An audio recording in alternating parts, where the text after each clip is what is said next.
Are you a financial advisor interested in working with more doctor clients, but you're finding that something is getting in the way of your practice growth? Today, I'd like to review the 5 most frequently made mistakes that keep financial advisors from the results that they want. If we've not met, I'm Dr. Vicki Rachner. I'm a retired surgeon, and for the past 15 years, I've helped financial advisors accelerate their practice growth by working with more doctor clients. So let me list these 5 mistakes that I see financial advisors make. And here's the great news. Once you have awareness of what the problem is, it's very easy to fix. All right, mistake number 1. Delivering an unappealing message. If you are a parent, you know the importance of good nutrition. You want your kids to eat their broccoli. It's good for them. But for some kids, this is just unappealing, and they kick up their heels. Well, in the same way, retirement planning and wealth building is good for doctors. They know that this is something that they should be attending to. The problem and the challenge is that this is not an appealing activity. I remember listening to the incoming president of the American College of Surgeons say, "I get paid in hugs." Now, how do you build a relationship with somebody with that mindset?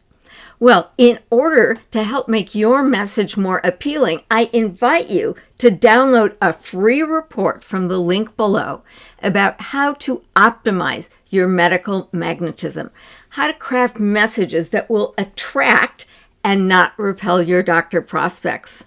Mistake number 2 is not demonstrating cultural competency. So let's say I wanted to go and drive in England, and nobody told me that they drive on a different side of the street. Well, it would be pretty dangerous for me to drive like I do in the United States. In a similar way, the land of medicine and the land of business operate under slightly different rules. So it is really important that you demonstrate cultural competency. I remember when I was a surgeon, I went to spend a month operating in Thailand. And I was told about a number of things. Take off your shoes before you go into the house. Don't touch anyone on the top of their head because that's very disrespectful. Well, there are actions that are considered respectful and disrespectful in the land of medicine too. To be successful engaging doctor prospects and converting them to clients, it's important to mind your medical manners, to know what they are and comply with them. You want a doctor to look at you and say, "They're one of us." Mistake number 3 is moving too fast. So the process of acquiring a doctor client is much like dating. So people expect different things on the first date than the second, than the third, than the fourth. And if you move too fast, you can scare people away. You don't want to ask doctors to open their financial kimonos too soon. That's a 3rd or 4th date activity. In the first couple days, just get to know them. What's important to them? What is it that they want? What brings them joy? And if you align your activities with the level of trust that you have earned, paradoxically, things are going to go much faster for you. Mistake number 4 is a failure to harness the power of leverage. So what is leverage? I think of an Allen screw and an Allen wrench. If you put the long end of the Allen wrench in the Allen screw, you're going to require more effort than if you put the short end in. Because when you put the short end in, you have a longer lever arm. You always want to be thinking about how to do more with less. For example, you might find that you deliver the same information over and over again in your meetings.